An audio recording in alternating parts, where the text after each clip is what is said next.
नमस्कार मित्रमैत्रिणींनो, स्वागत आहे तुमचं टीच विथ प्रतिभा या आपल्या यूट्यूब चॅनलमध्ये। तर बघा, ज्ञानज्योती सावित्रीबाई फुले आधार योजना। तर याच्यामध्ये बघा, OBC विद्यार्थ्यांना प्रत्येक वर्षी 60,000 रुपये मिळणार असा GR आलेला आहे। तर त्याच्यामध्ये बघा, कुठल्या विद्यार्थी याच्यामध्ये पात्र आहेत, अर्ज कसा करायचा, कागदपत्रे कुठली लागणार आहेत आणि प्रोसेस काय असणार आहे, ही संपूर्ण माहिती आपण या व्हिडिओमध्ये बघणार आहोत।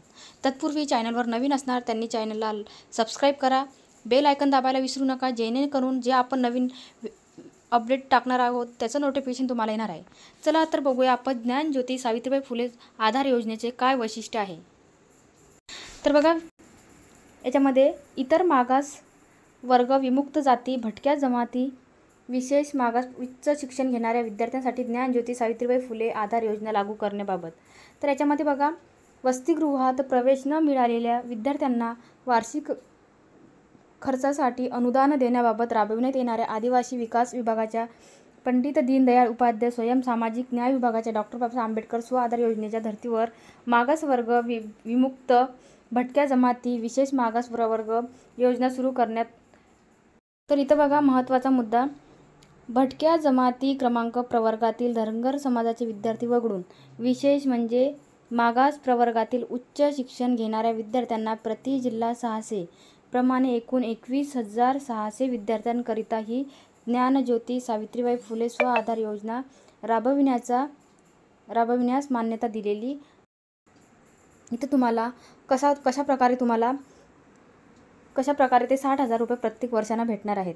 तर या योजनेअंतर्गत भोजन, निवास व इतर शैक्षणिक सुविधा स्वतः उपलब्ध करून घेण्यासाठी खालील निश्चित केल्यानुसार विद्यार्थ्याचा आधार क्रमांक संलग्न असलेल्या बँक खात्यात थेट रक्कम वितरित करण्यात यावी। तर याच्यामध्ये बघा, खर्चाची बाब कशी आहे। तर याच्यामध्ये भोजन भत्ता, पहिला काय पॉईंट, भोजन भत्ता। तर आता भोजन भत्ता याच्यामध्ये कुठले शहर, मुंबई शहर, मुंबई उपनगर, नवी मुंबई, ठाणे, पुणे, पिंपरी चिंचवड, नागपूर या ठिकाणी उच्च शिक्षण घेणाऱ्या, या ठिकाणी या सिटीमध्ये मुंबई शहर, मुंबई उपनगर, नवी मुंबई, ठाणे, पुणे, पिंपरी चिंचवड, नागपूर या ठिकाणी उच्च शिक्षण घेणाऱ्या विद्यार्थ्यांना अनुदेय रक्कम किती भेटणार आहे, भोजन भत्ता 32,000 रुपये। आणि इतर महसुली विभागीय शहरातील उर्वरित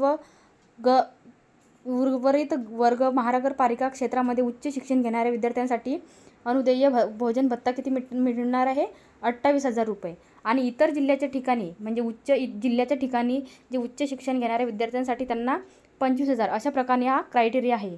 आणि तालुक्याच्या ठिकाणी बघा, उच्च शिक्षण घेणाऱ्या विद्यार्थ्यांना 23,000।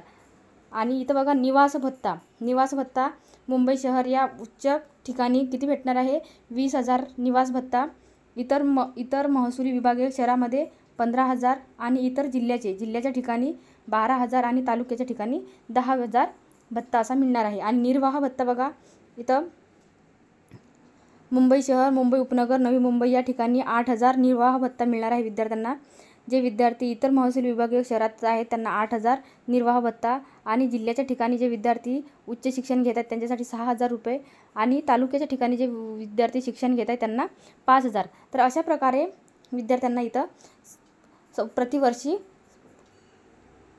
प्रतिवर्षी अशा प्रकारे त्यांना वितरण करण्यात आलेलं आहे। तर इथं बघा, मुंबई शहर, मुंबई उपनगर या ठिकाणी 60,000 जे विद्यार्थी मुंबई शहर एवढ्या या ठिकाणी उच्च शिक्षण घेत आहेत त्यांना 60,000 रुपये मिळणार आहे।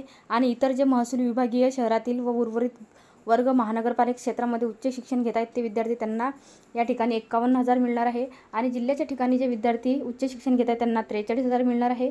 आणि तालुक्याच्या ठिकाणी जे विद्यार्थी शिक्षण घेतात त्यांना 38,000 निर्वाह भत्ता म्हणजे इथं रक्कम मिळणार आहे। तर अशा प्रकारे ही रक्कम मिळणार आहे।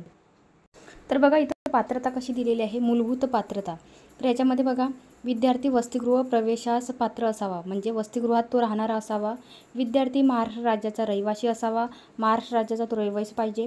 आणि सक्षम प्राधिकरणाने दिलेल्या इतर मागास प्रवर्ग, विमुक्त, भटक्या जमाती, विशेष मागास प्रवर्गाच्या जातीचा दाखला सादर करणे, म्हणजे जातीचा दाखला कास्ट सर्टिफिकेट असणे गरजेचं आहे। अनाथ प्रवर्गामधून अर्ज करणाऱ्या विद्यार्थ्यांना महिला व बालकल्याण विभागाकडील सक्षम प्राधिकरणाचे अनाथ प्रमाणपत्र, म्हणजे जे अनाथ विद्यार्थी आहेत त्यांना अनाथ प्रमाणपत्र लागणार आहे। दिव्यांग प्रवर्गातील अर्ज करणाऱ्या विद्यार्थ्यांना जिल्हा शल्य चिकित्सक यांचे 40% पेक्षा जास्त दिव्यांग असल्याबाबतचे प्रमाणपत्र, म्हणजे 40% जास्त दिव्यांग असल्याचे प्रमाणपत्र। विद्यार्थ्याचे पालक वार्षिक उत्पन्न बघा 2.50 लाख म्हणजे 2.5 लाखापेक्षा जास्त नसावे. तसेच केंद्र शासनामार्फत ज्या वेळी मेट्रिकेतर शिष्यवृत्तीसाठी उत्पन्न मर्यादेत वाढ होईल त्यानुसार त्या योजनेची पालकांची वार्षिक उत्पन्न मर्यादा लागू राहील. विद्यार्थ्याने स्वतःचा आधार क्रमांक आपले राष्ट्रीयकृत बँक खात्याशी संलग्न करणे बंधनकारक राहील. विद्यार्थ्याने प्रवेश घेतलेली शैक्षणिक संस्था ज्या शहराच्या तालुक्याच्या ठिकाणी तर बघा विद्यार्थ्यांच्या उपस्थितीबाबत शहानिशा करून विद्यार्थ्यास देय असलेली रक्कम अदा करण्याबाबत संबंधित सहाय्यक संचालक कार्यालयाकडून योग्य तो निर्णय घेण्यात यावा. निवड करण्यात आलेले विद्यार्थी संबंधित अभ्यासक्रम पूर्ण होईपर्यंत लाभास पात्र राहील. म्हणजे निवड करण्यात आलेले विद्यार्थी जे आहे त्यांचा पूर्ण अभ्यासक्रम पूर्ण होईपर्यंत लाभास पात्र राहील. मात्र विद्यार्थ्यास प्रत्येक वर्षी त्या अभ्यासक्रमाच्या परीक्षेत उत्तीर्ण होणे इथे एक अट पण आहे आणि प्रत्येक अभ्यासक्रमाच्या परीक्षेत त्यांनी पास होणे सुद्धा गरजेचं आहे. तर बघा इतर निकष बघा. तर याच्यामध्ये बघा योजनेचा लाभ 12वी नंतरचे जे विद्यार्थी 12वी नंतरचे उच्च शिक्षण घेतात म्हणजे ग्रॅज्युएशन लेवलचे विद्यार्थ्यास देण्यात येईल. तथापि एका विद्यार्थ्यास जास्तीत जास्त 5 वर्ष सदर योजनेचा लाभ घेता येईल. म्हणजे जास्तीत जास्त 5 वर्ष या योजनेचा लाभ घेता येईल. परंतु इंजिनिअरिंग वैद्यकीय अभ्यासक्रमासाठी सदर योजनेचा लाभ जास्तीत जास्त 6 वर्ष म्हणजे जे इंजिनिअरिंग मेडिकल किंवा इंजिनिअरिंग करतात त्यांच्यासाठी जास्तीत जास्त 6 वर्ष अनुदेय असेल. सदर योजनेचा लाभ घेण्यासाठी विद्यार्थ्याचे कमाल वय हे 30 वर्षापेक्षा अधिक नसावे. 30 वर्षापेक्षा जास्त वयाचा विद्यार्थी नसावा. अभ्यासक्रमाच्या आधी मध्यावधी कालावधीत प्रवेश घेतलेला विद्यार्थी ही ज्ञानज्योती सावित्रीबाई फुले आधार योजनेअंतर्गत लाभास पात्र असेल. शिक्षणात खंड पडलेला विद्यार्थी आधार योजनेचा लाभास पात्र असेल. तथापि सदर विद्यार्थी योजनेअंतर्गत निश्चित केलेल्या वयोमर्यादेपेक्षा अधिक वयाचा नसावा. सदर योजनेस पात्र विद्यार्थी अनुत्तीर्ण झाल्यास अनुत्तीर्ण कालावधीमध्ये योजनेअंतर्गत लाभ देण्यात येणार नाही. तर बघा इथं जर तुम्ही फेल झाले तर तुम्हाला त्याचा लाभ भेटणार नाही.